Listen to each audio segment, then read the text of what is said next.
दो दोस्त रवि और सोम बचपन से ही साथ में पढ़े, घूमे फिरे, खेल खेले, साथ में ही खाए पिए, यानी कि दोनों की एकदम पक्की वाली दोस्ती। इतनी पक्की दोस्ती होते हुए भी दोनों के स्वभाव एकदम अलग। रवि एकदम शांत, सुलझा और विषय और वस्तु के हर पहलू पर ध्यान देने वाला, वही सोम एकदम विपरीत, यानी कि उतावला और सिर्फ रिजल्ट्स को महत्व देने वाला। सोम हर काम को जल्द से जल्द करके उसे हटाने के बारे में और सबसे पहले नंबर पर आने के बारे में सोचता। ऐसा करने में उससे कई गलतियां भी हो जाती। रवि कभी किसी काम में जल्दबाजी नहीं करता, वह हर एक काम को सोच समझकर उनके हर पहलुओं पर गौर करके ही करता। हाँ, थोड़ी देर होती लेकिन उसके काम में कोई गलतियां नहीं होती। एक बार दोनों दोस्त लंबी दूरी से घर को लौट रहे थे, तब सोम ने कहा कि वो रवि से ज्यादा तेज दौड़ता है। इस बात से रवि सहमत नहीं था, क्योंकि दौड़ने में तो वो भी काफी तेज था। ये बहस एक शर्त में बदल गई। दोनों ने तय किया कि वह जहां पर है वहां से उनके घर तक की दूरी अब वह दौड़कर तय करेंगे, और जो सबसे पहले घर पहुंचेगा वह विनर होगा। दोनों ने साथ में दौड़ना शुरू किया। कुछ दूर जाकर वे दोनों कंकड़ पत्थर वाले रास्ते को दौड़ने लगे। वहां पर रवि अचानक रुक गया और अपने जूते खोलने लगा। उसे ठहरा हुआ देख सोम ने मुस्कुराते हुए कहा, क्या हुआ, अभी से हार मान ली? रवि ने सोम से कहा, बिल्कुल नहीं, मैं अपने जूते में फंसे कंकरों को निकाल रहा हूं ताकि आगे जाकर मुझे रेस कंप्लीट करने में कोई दिक्कत ना हो। वो बोला, मुझे छोटे मोटे कंकरों की परवाह नहीं है।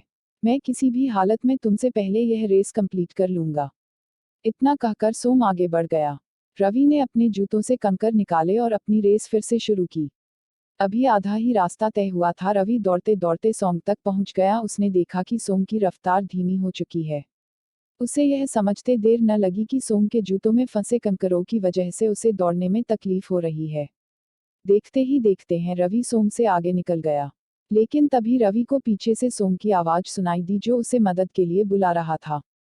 रवि तुरंत पीछे मुड़ा और अपने दोस्त की मदद करने के लिए उसके पास पहुंच गया। वहां जाकर रवि ने देखा कि सोम के पैरों से खून निकल रहा था, और ये उन्हीं छोटे छोटे कंकरों की वजह से हुआ था जो उसके जूते में फंस चुके थे और उसने निकाले नहीं थे।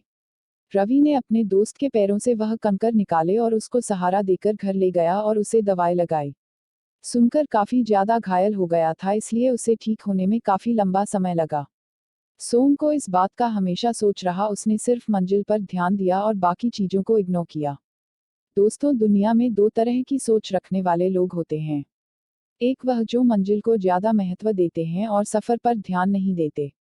दूसरे वह जिन्हें सफर में भी उतनी ही दिलचस्पी होती है, वह सफर को भी उतना ही एंजॉय करते हैं जितना कि मंजिल को। और ऐसे लोग जानते हैं कि मंजिल तक पहुंचने के लिए सफर में कई सारी चीजों पर ध्यान देना पड़ता है, और आखिर में वही सही सलामत अपनी मंजिल पर पहुंचकर उसका आनंद मना पाते हैं।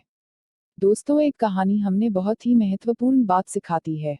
हमें अपनी मंजिल पर जरूर फोकस करना चाहिए, लेकिन उस मंजिल तक पहुंचने के सफर को अगर हम सोच समझकर तय करें, उसका आनंद लेते हुए तय करें, तो मंजिल पर पहुंचकर हमें ज्यादा खुशी होगी।